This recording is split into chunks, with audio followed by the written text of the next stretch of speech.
You know that big, hairy, audacious goal that you have in mind? That's like, it's come to mind and it got you really excited. Like, it inspired you, right? You could feel that your entire insides were smiling when you thought about it. Or maybe you like rambled it off to yourself in the car while driving from one place to another. Or, maybe you kind of thought about it when you were watching a commercial or driving in your car and you saw something that inspired it and triggered it to like just kind of form and bloom in your mind. And that big, hairy, audacious goal, that thing, that vision, that creation thing, like it usually starts with, what if this existed? That would be so awesome. And it usually like shows up in that frame. I have had this, and it's it's like really clear on what this is. And I remember the first time I had a very big vision like that, like this big, hairy, audacious goal. And I thought to myself, what the heck am I going to do with this? Like, this can't be for me. It would be nice, like we'll see. I'm going to look for the person, right? I'm going to Google it and see if somebody has already figured this out. Or I'm just going to, that will be nice. Maybe somebody will come up with it, right? That's like usually the next thing that, and I've talked to many people about this, and they usually say that the next thought or feeling is tied to it has to be for someone else. It's not for me. And I really sat back and I thought about this. I'm like, where is that from? Like, why why that response and why not a response of let's get started, let's get going, let's go do that thing. And I think that this is really where we transition from identity, like a calling, to really stepping into this authority that can actually get that thing done. It was a few years ago, and I was having a conversation with one of our clients, and and this is back when my business would support nonprofits, and we don't support nonprofits at the time, at currently the time of this recording, for various reasons. um, but at the time, it was, we were just talking about the vision and the plan, and they're really committed to like STEM technologies and teachings and education for K through 12, and science, technology, and education, or engineering and mathematics. And their big vision, like their big, hairy, audacious goal, was to take their program, their actual templatized program, and share it with other nonprofit organizations throughout the world, and templatize how they help young children, young adults, like step into these STEM like industries with like in leadership.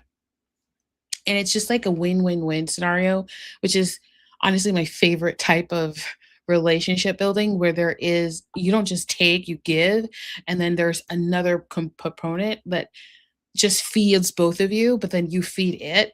That is the best way to build real relationships, in my opinion. Anyway, so they were telling me this, and I said, "Well, look, what's like the big, hairy, audacious goal?" Like, and they told me, like, take our templatized system and make it international, like globalize education in this way so that it feeds right into the disciplines, the industries that we need support and service for the future. And I remember thinking, like, wow, that's so amazing. And they said, well, we're just going to wait to see if someone else has done it. Now, this was not a small nonprofit.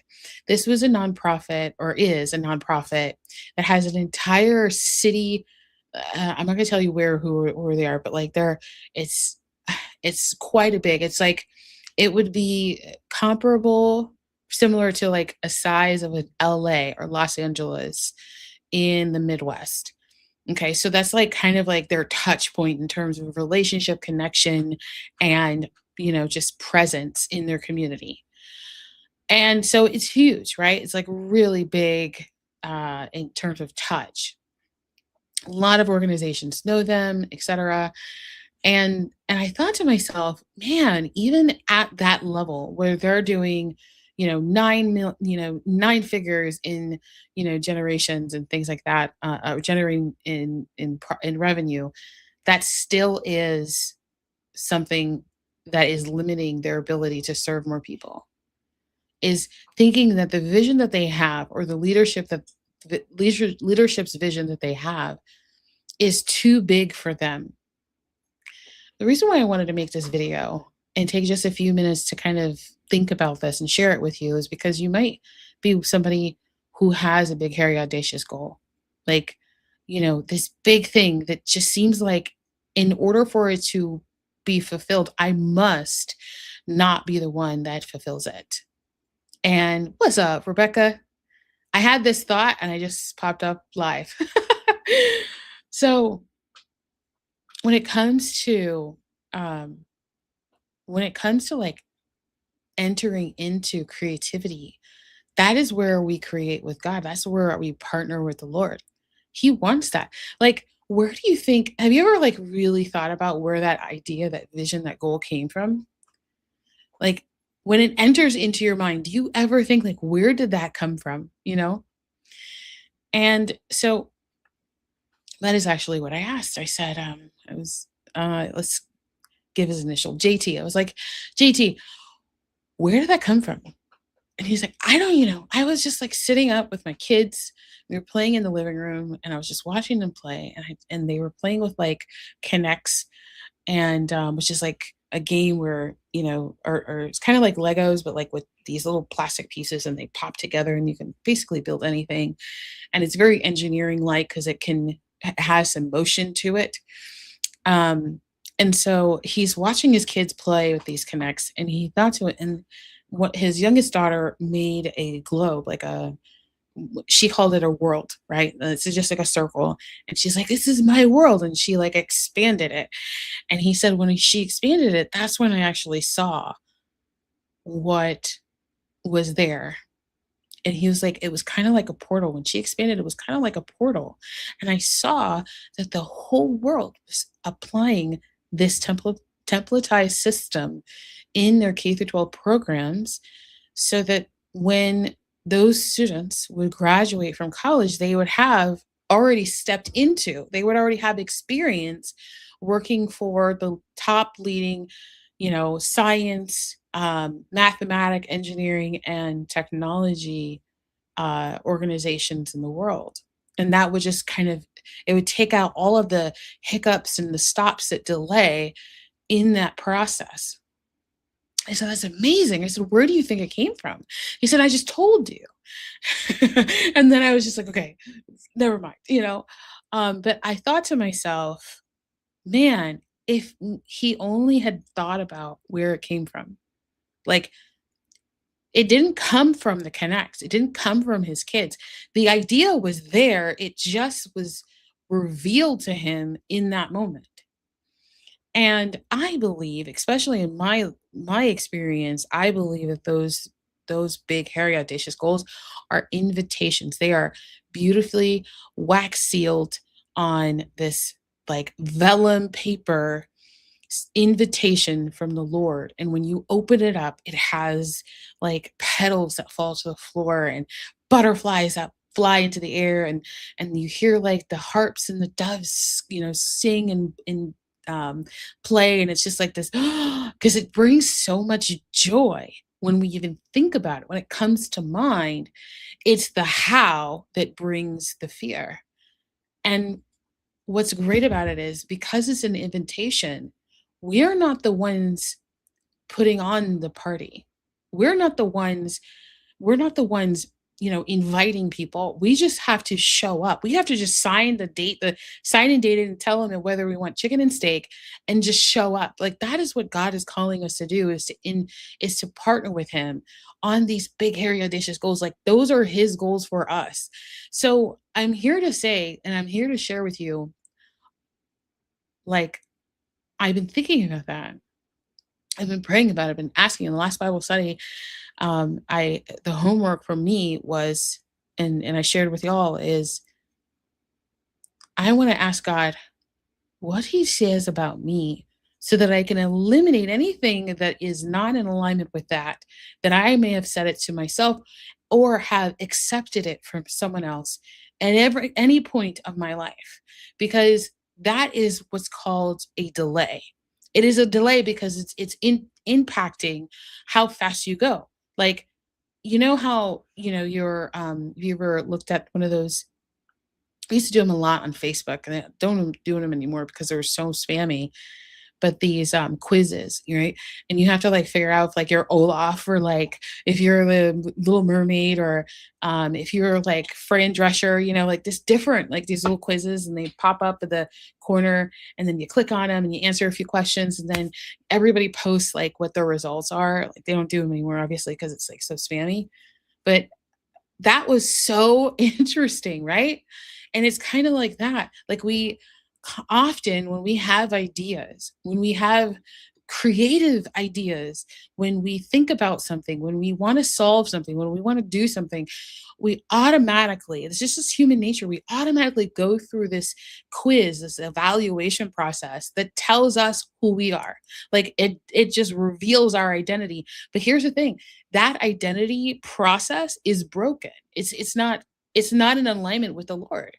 It can't be, because we don't need to even take the dang on quiz. We already should know who we are based off just the existence that we have. Like just knowing that God is God, and Jesus died on the cross, and he did it for our salvation. He did it for the sin of the world.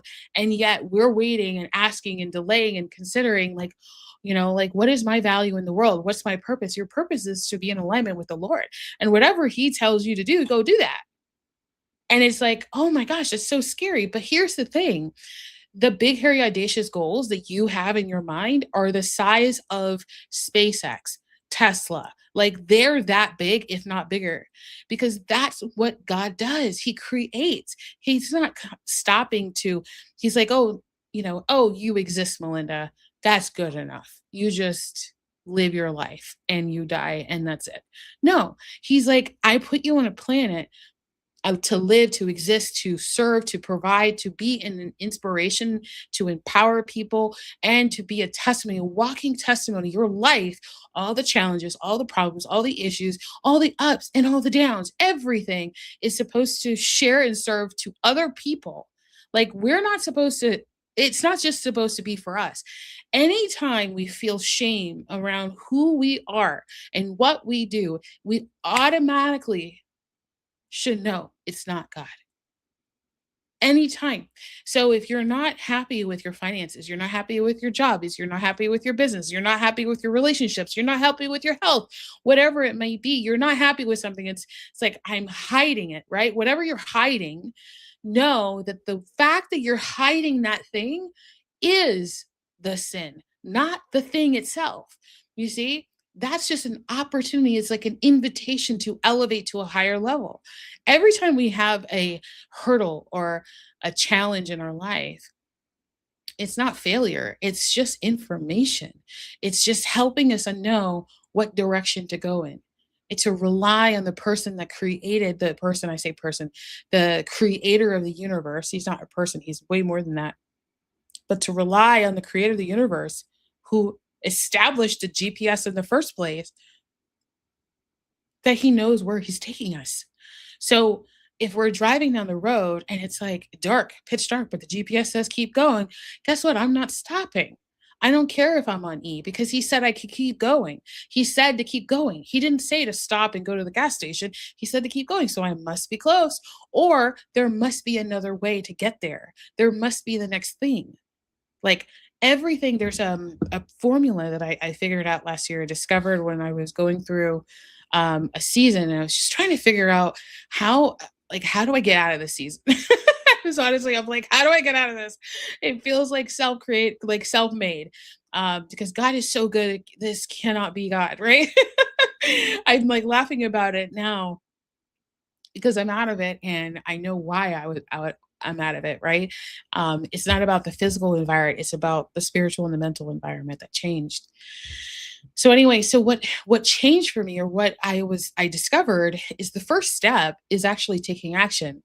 We've been talking about Abraham the last couple of months, and just like diving in, or last couple of weeks, and we've been diving into like Abraham, and just like ripping it up to stretch, but then also aligning with a lot of his humanness.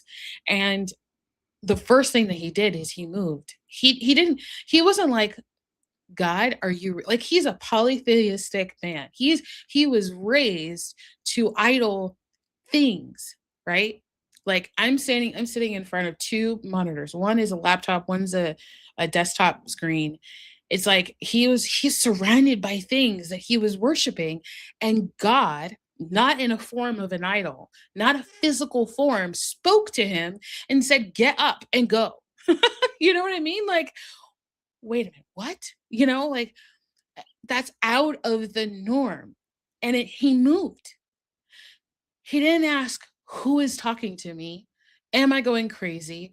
He didn't say, like, I'm just going to ignore it because this is my comfort zone. I'm used to like having monitors that I praise, right? Like, no, he knew why, because it was a desire. I believe it was a desire already in his heart to know and like love God, like to be closer to God, because he was already worshiping things. So it was like he was worshiping things, looking for answers, and he had the answer. The answer came to him and was like, "Here, I am the answer." It's like, oh my gosh, I feel it and I know it in my spirit because I was created by him. I'm in his image and likeness. Of course, I know what his voice sounds like. It doesn't matter if I've ever heard his voice before, like Hagar. Hagar heard his voice, but had never heard his voice before, and she knew she was speaking to God. So he just got up and walked. He got up and just left. He didn't question it. He didn't delay it.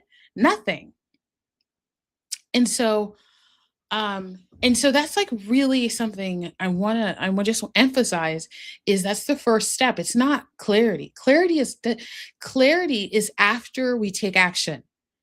So it's action, then it's clarity. Now, after we get clarity, so as we're moving, imagine like you're going down a deep, dark hole, right? Deep, dark tunnel, and you're walking and walking and walking. You get clarity on where you are and your only and your next step. That's it. That's all you know. That's all you see. That's all you experience, right? You know where you were. You can't see it anymore. It's gone. But you know where you're going because you have one step. As long as I can take one step at a time, I am okay, right? Just one step, one step, one step, one step. That is the clarity that Abraham had. He didn't have to, like, it wasn't like a GPS. He went into Syria, but like, hey Siri, take me to Walgreens down the road. It was him just trusting that he would get the answers when he got the answers. First, go. Clarity. Second. Third, provision just showed up. Like, everything that you need on your journey is going to show up. So that big, hairy, audacious goal, you're like, oh my gosh, you're measuring the person that you are today. You're in physical environment. And remember, this physical environment that we live in is only just a glimpse of what actually exists. Okay? Like, this reality is only a part of what actually exists. So when we are like, oh, we're going to measure our outcome based off our environment. No, no, no. That takes it's what the scripture says, do not rely on your own understanding. Don't rely on what you see with your physical eyes. Rely on what you see with your spiritual eyes. Rely on what you know about God. If he's going to show you something, it's going to bring you joy. Anything that brings you joy, right? It gets you excited, gets you, and it's a creation. It's something that doesn't exist. So it's creation, right? Those are signals that it is God. Okay. So you're thinking about something, it's like, it doesn't exist. I don't know what it is, but it excites me. It energizes me. And I get scared around the how. How is this going to happen? Who's going to do it? I can't do it all. I don't have the resources to do, blah, blah, blah, blah. It's not about that. He's just saying, are you coming or not? When you raise your hand, say check chicken or steak, send the letter in. That's when we move. That's when we start getting clarity. That's when provision starts showing up. And only for that step. Right? It's like there's, oh gosh, I was trying to look up the movie and I can't remember. Maybe you guys know what it is and comment below. But there's a movie about a guy, and he's like stranded, and he doesn't have a vehicle or bike or anything. He's like the middle of Europe, and he's stranded, and so he starts hitchhiking. So he gets a hitchhiker, and then the car stops for him. He gets in the back. He takes it so far. He gets off the car, and he starts walking again. He starts hitchhiking. There's no hitchhiking. There's no cars anywhere, but he sees a bike. He gets on the bike. It takes him so far. There's a flat tire. He gets off the bike. He starts walking again. And then he sees a train, and he takes a train. Like, that is literally what God is calling us to do. He's like, just trust the process. You're going to get there. You're going to get there. It's just a matter of time. And so we look at it and say, well, because we have convenience of looking at a GPS today and saying, oh, it's only going to take us 14 minutes. God's like, do you understand time? Like a clock, a calendar was created for you to make the most of it, to be abundant in it. Like, I was talking to my husband and I last night about this. It's like, how can someone be, how can we believe that a calendar, time is associated with how God creates? Like, we're waiting on God's timing. Like you heard that term, like, or somebody say that. It's like we're waiting on God's timing. It's very cliche. And that, I believe, that's not, like, it's not based off a calendar or a date. I believe it's based off the alignment in that thing in order for the outcome to exist. Because we saw that. We saw that with Cain and Abel. We saw that with Abraham and Lot. We saw that with Adam and Eve. We saw that. It was just, you did a thing, you got a consequence. You did a thing, you got a consequence. You did a thing, you got a consequence. Whether it was good or bad, it was an outcome of what you just did, right? And David, King David, and David and Goliath, and then there's Josiah, and then there's Joseph, and there's so many. Just every story has a consequence, an output of what they just did. And but here's the thing: I looked it up, and I haven't seen it. You guys let me know down below. I haven't seen not one indication that there was a date associated with a consequence or an outcome. Like, it didn't say, you know, January year 1, right? Like, um, Adam and Eve ate the apple. Like, that didn't happen. It was like, it was an act, it was based off events. And so I understand, what I believe and I understand is that time isn't just, it's irrelevant. It's not even associated to what you're doing. Like, when people say, "Oh my gosh, it's a miracle. It just happened like that." Yes, and because everything is a miracle. In that case, that everything is a miracle, because we often don't look at the details. We often just look at the results, right? It's like, in the entrepreneurship business world, us entrepreneurs, like, when we get, celebrated online or, on stage, and it's there, people say, "Oh my gosh, like, how did you do it? You just, like, showed up one day." It's like, no, you have no idea what I was doing in the dark to get to the light. All the hard work, right? If you're a parent, you know this. Like, you get to celebrate your kids when they graduate, or when they do something, an accolade, or accomplish it, like getting married or having kids, or, or starting their business, right? Like, that's when you celebrate it. All of the years, there's the decades, potentially years of trial and error and issues and hard work. And then you would finally celebrate them publicly for what they accomplished. All of the darkness is never celebrated, only the light. So, that means that then everything is a miracle. Because if we only focus on the good, the outcome, then we're missing the transformation journey that it took to get there. So I was saying to my husband Raphael, is like, time is not real. Like, it's something that God gave us, but I don't believe God is, he's unlimited, right? He's limitless. So time is limited. So it has to be something that's only created for us, because then if it's something that he uses, that would go against what he is. And it's for us, like we're the limited ones, right? And it's even in Genesis, this is, man shall live up to 150 years, right? Like he measures our timelines. His timeline is it's unlimited. So why is that important? Why is time important with that big, hairy, audacious goal? It's because we often measure what we have and how hard it took to get to where we are. And then we start to take that same ruler and apply it to that big goal and say that, oh my gosh, that's impossible. But it's God. You're already in the darkness for that big journey, that big goal. Like it might not feel like that, but can you imagine how bright it is going to be? How much light will be on you once you get there?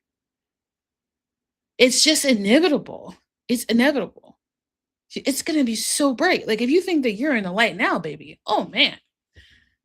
And this is what it looks like. And so my urgent request for you is my urgent request for you is to speak to the Lord, like talk to your best friend, speak to the Lord, your best friend, and talk to him about that big hairy audacious goal and ask him, where do I start?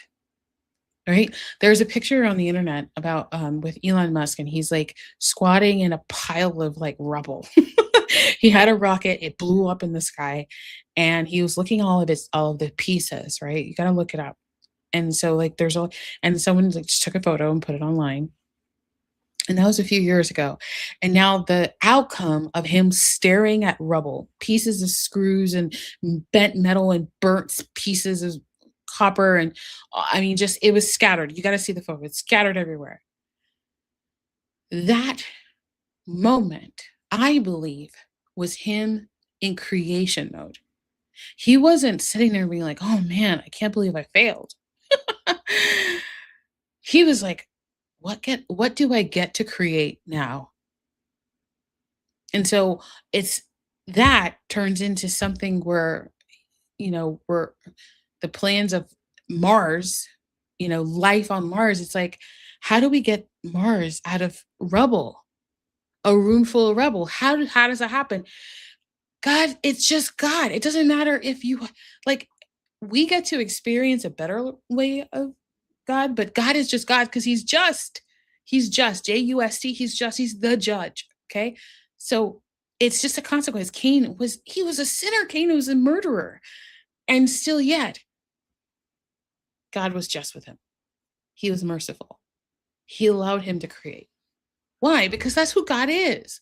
So if you look at that and you're saying to yourself, and regardless of how you feel about Elon Musk, but you see that and you're like, oh my gosh, this guy, he is the number one billionaire in the world by far. Go look it up on Forbes.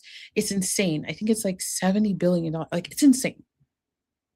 How? How did he do that? Because he stepped into his big, hairy, audacious goal and he partnered, he created with God. There's an interview. You got to look it up. There's an interview with him and he's talking about this. And I'm like, this is exactly what God is calling all of us to do. And as a Christian, as a believer, as someone who is following him, how much more exciting is it to know that God's there and not thinking that it's my power or my strength, but it is God's strength. Oh my gosh. So then wealth is going to be joyful. Wealth is not going to be sad and disappointed. It's going to be the most exciting and the most inspiring thing in the world if we allow ourselves to go there. Okay. Thank you for letting me just talk about that. But really, honestly, just the call to action is this. Go talk with God and ask God, God, you remember that big hairy audacious goal? And he's like, yep, been waiting for you. It's like, okay, cool. Where do we get started? Where is the rubble that I get to use to form that big thing that's going to bring so much light into the world? And start there, my friends. Love you.